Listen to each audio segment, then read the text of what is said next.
so that tomorrow, those days then, 8 years ago, I had a big vision that we are going to open many branches. So any challenge then will not scare me, because my ambition was so big that nothing could stop me.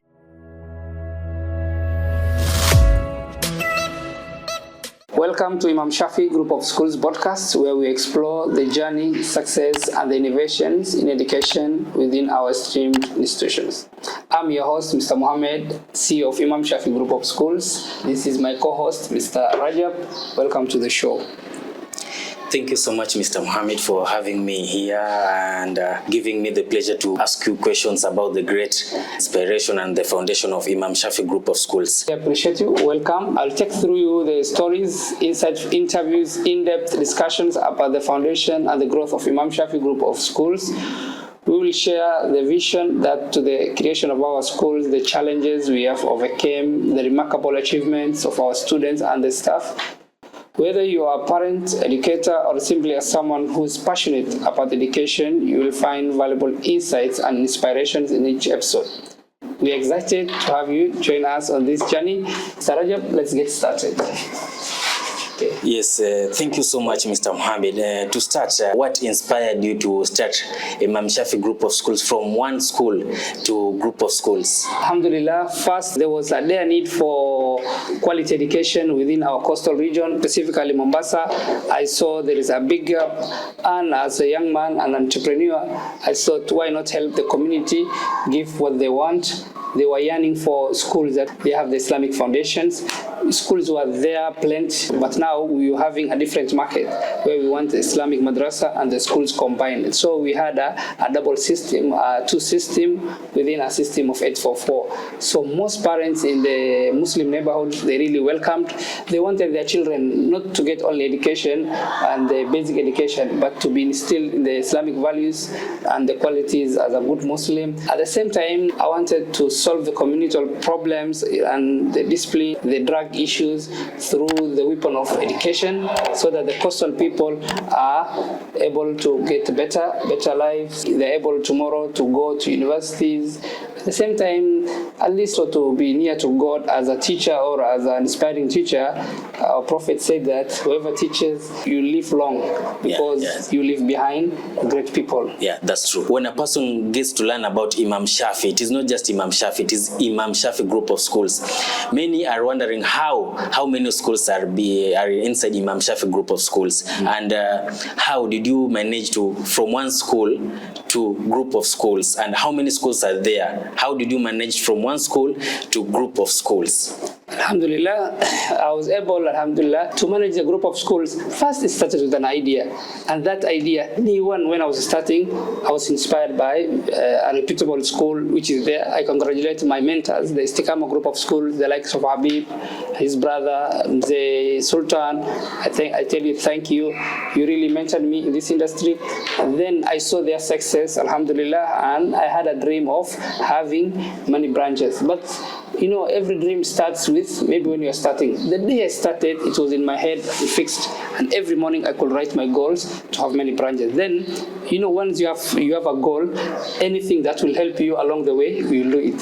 I think I was able to start with one branch, and then second branch was a small institution where we started as a tuition center or a small adult classes. Then later we converted to computer college.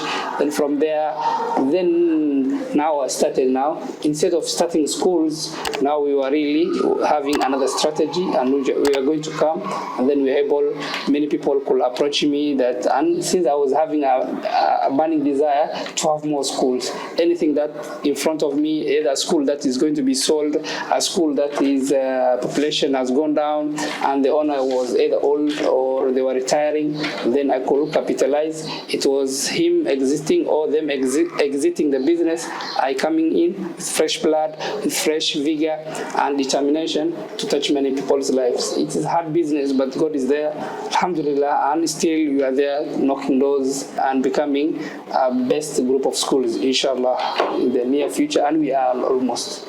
Yeah, thank you so much, Mr. Mohammed. Now, just to stick around that questions, we have talked about group of schools, and you have said that you have so many schools from one school. One thing a parent or a teacher will invest greatly in a student or his child is education. How do you ensure that there is quality or high standard education in all these schools, that so that by the moment the students graduate or sit for their final examinations, there is quality educations in all these schools?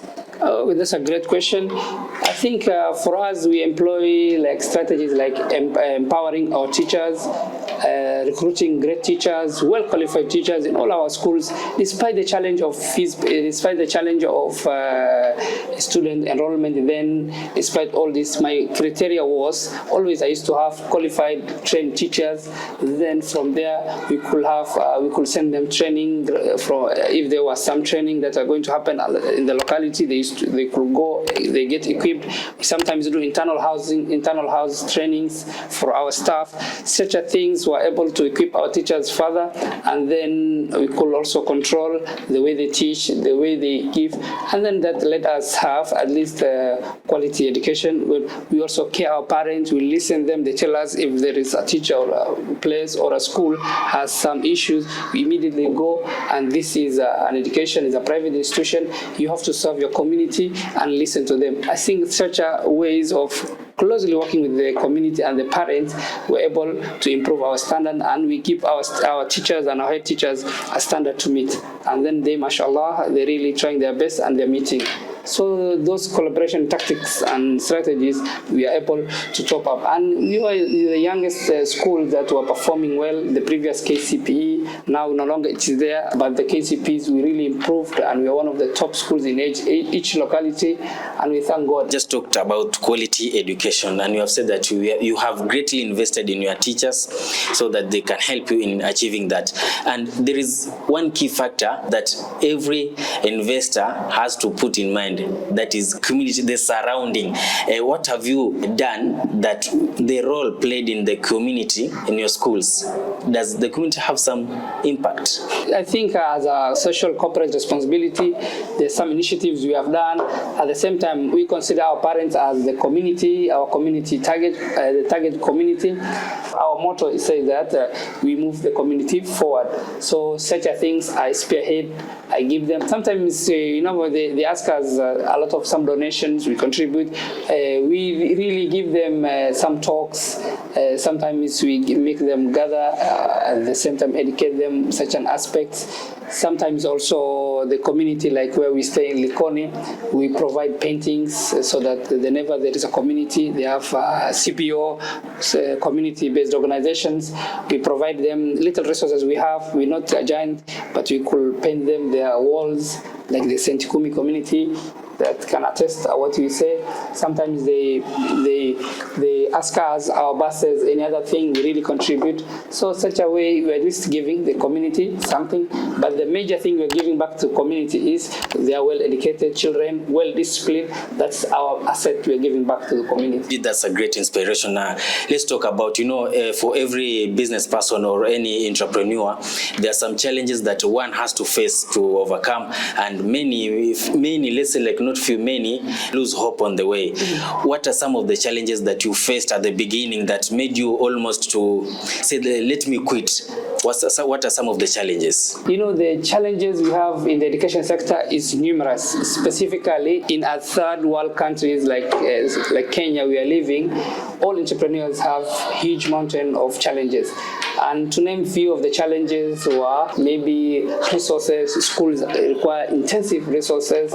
I just started with a little thing I had, a few desks. We had a place to rent, but a big heart with a big vision, so that tomorrow, those days then, 8 years ago, I had a big vision that we are going to open many branches. So any challenge then will not scare me, because my ambition was so big that nothing could stop me, and I gave everything to God, and I gave myself to God that God will help me overcome the challenges. And any small or big challenges, I used to see it as a small thing. In fact, most educators and most school owners, they stay only one school because it's hectic and challenging. But for me, my goal was to have many branches, minimally 12 to 20, God willingly. So whenever I had one branch, it never disturbed me. So in my heart, I wanted to teach thousands of students. So such a big ambition and big goals were making me overcome even the small challenges that I faced.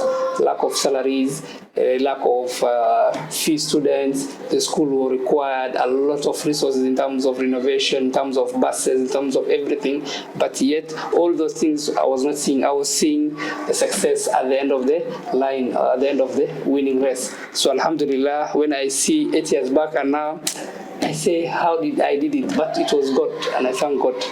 Okay, I was to ask you some of the challenges how you overcame the challenges, but from the answers I can see that you have perfectly answered them. Maybe just to generalize in one answer form, how did you overcome all the challenges? You know, there are so many challenges, but maybe an entrepreneur watching you right now wants to know that there is a challenge that he or she is facing and he doesn't know how to overcome it. In just a conclusive way, to generalize, how can you advise him or her? First thing in Africa, or all of us in entrepreneurs, the first challenge is even not the capital, is the mindset. Mm-hmm. I think the first challenge is you have to self-educate first. Once you're self-educated, you're well motivated, you have big goals. I think anything that will have, you call it an obstacle, will not be there, because the goals will thrive you away all the challenges.